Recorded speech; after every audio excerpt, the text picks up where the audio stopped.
فواد چودھری کی اپنی تعلیم اس کے والدین افورڈ نہیں کر سکتے تھے، تو یہ کسی اور کے ٹکڑوں پہ پلا ہوا ہے، اور ایسے بندے کے بارے میں کیا بات کرنا یار، اور ایسے گھٹیا لوگوں کے بارے میں تو بالکل بھی بات نہیں کرنی چاہیے جنہوں نے ان کے رحلت کر جانے کے اوپر بکواسیات بکی اور مختلف قسم کی پوسٹیں کی۔ میں تو آج ذکر کرنے بیٹھا ہوں، میرا ان سے تعلق، میں تو ان کا فین ہوا کرتا تھا، ان کی شاعری کا بھی اور ان کے طریقے سیاست کا بھی، کہ مشرف دور کے اندر جب انہوں نے، ہم ان کے اس دن فین ہو گئے جس دن 12 اکتوبر کو جب ماشاء اللہ لگا تو وہ اکیلا بندہ بینر پکڑ کے نکلا کراچی میں، پوسٹر پکڑ کے نکلا، اور پھر گرفتار ہوئے وہ، اور ان کے اوپر تشدد بھی ہوا، کپڑے شپڑے بھی پھاڑے۔ آپ ویڈیو بھی ان کی ملاحظہ کر رہے ہوں گے، سوشل میڈیا کے اوپر سرکولیٹ ہو رہی ہے۔ بہت سارے جو پرو اسٹیبلشمنٹ لوگ جو ہیں وہ ان کو جو ہے وہ کرتے ہوئے پائے جا رہے ہیں، جسے کہنا چاہیے کہ آئیڈلائز کرتے ہوئے پائے جا رہے ہیں، دن رات اسٹیبلشمنٹ کی ہے مٹھی چاپی کرتے رہتے ہیں، لیکن وہ اس کا وہ ان کا وہ پہلو تو وہ انہوں نے وہ کی۔ میں ذاتی طور پہ ان سے تعارف جو ہوا وہ میرے لیے بڑا حیران کن اور خوش کن تھا، کہ اپنے ایک آفیشیل وزٹ کے حوالے سے میریٹ اسلام آباد میں ٹھہرنے کا اتفاق ہوا، اور سرکاری دورہ تھا جی، تو انہوں نے کہا کہ جناب آپ میریٹ میں ٹھہریں گے، تو ہم وہاں پہ ٹھہرے ہوئے تھے۔ تو شام کے وقت نا وہ کھانا کھانے نیچے اترے، اور جب وہ، آپ اگر اسلام آباد میریٹ کو جانتے ہوں تو وہ کھانا کھا کے تو آپ نکلنے لگے تھے، پیچھے سے آواز آئی، ڈپٹی آ گیا، ڈپٹی آ گیا، ڈپٹی آ گیا۔ اب وہ جو ڈپٹی تھا وہ تو کہیں سوشل میڈیا کے اوپر تھوڑا بہت ہمیں شغل لگائی رکھتے ہیں ہم، تو وہ اتنا ہٹ ہو چکا تھا کہ مشاہد صاحب اس کے باقاعدہ فین تھے،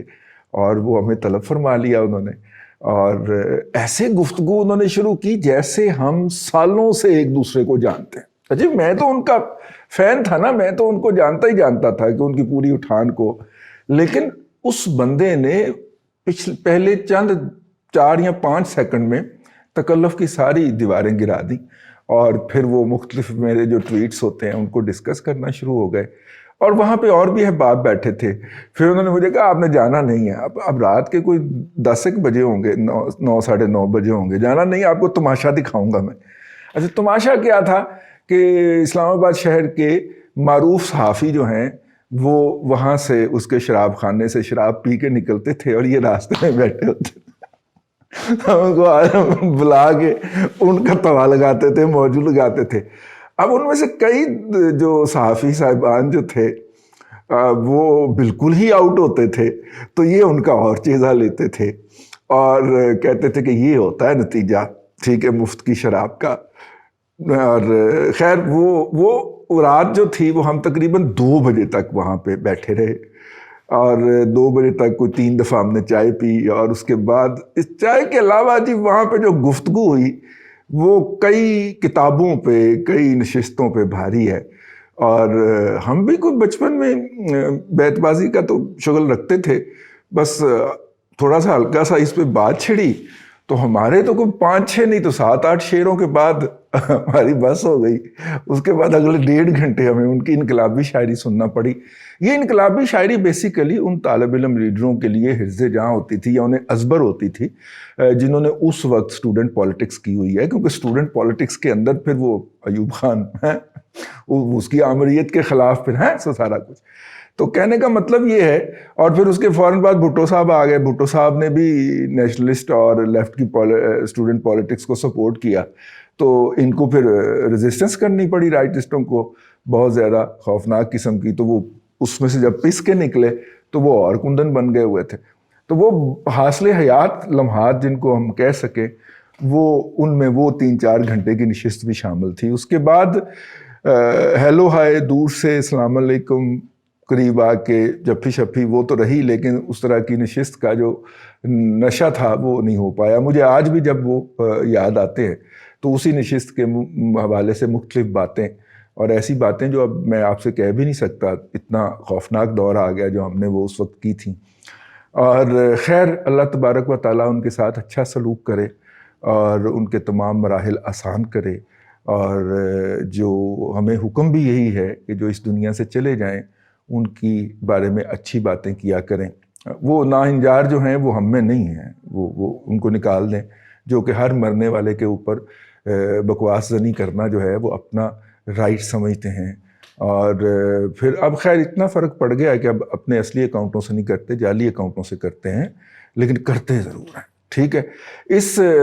ناخلف اور ناہنجار لوگوں کو نکال کے دکھ ہوا لوگوں کو اجتماعی طور پہ کہ ایک بڑی توانا مؤثر آواز جو تھی وہ جو ہے وہ نہیں رہی. آپ سے بھی یہی درخواست ہے. ان سے اختلاف کیا جا سکتا تھا، وہ دلیل سے بات کرتے تھے اور دلیل مانتے تھے، لیکن ان کے پاس کاؤنٹر آرگومنٹ بھی ہوتا تھا، تو مزہ آتا تھا ان کے ساتھ گفتگو کرنے کے اندر. کرکٹ کے شدائی تھے، بڑے بڑے ریکارڈز انہیں یاد تھے، بڑے بڑے میچز کی پوری سمری انہوں نے ازبر کر رکھی ہوئی تھیں، اور اس کے اوپر وہ گفتگو کر لیا کرتے تھے. انہیں یہ بھی یاد ہوتا تھا کہ فلاں میچ میں فلاں پلیئر نے یہ سٹروک نہ کھیلا ہوتا تو پاکستان یہ میچ جیت جاتا. ٹھیک ہے، اور اگر آسٹریلین ٹیم کے فلاں بالر نے یہ چوتھی بال اگر اس طرح کر دی ہوتی تو وہ پاکستان نہ جیت پاتا. اس طرح تک انہیں ڈیٹیل میں یاد ہوتا تھا. اور اس کے علاوہ سیاست کے وہ شناور تھے. نظریاتی پالیٹکس کا ایک اور جو حوالہ تھا، ایک اور شمع جو تھی وہ بجھ گئی. آپ سے درخواست ہے کہ ان کے لیے دعائے مغفرت فرمائیں، اور ان سے اللہ تعالیٰ جو ہے وہ اس بات کو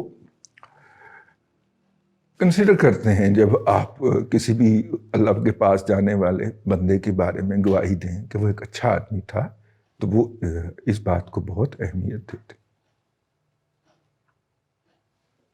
اللہ آپ کو آسانی عطا کرے اور آسانیاں خلق خدا میں تقسیم کرنے کی توفیق عطا کرے.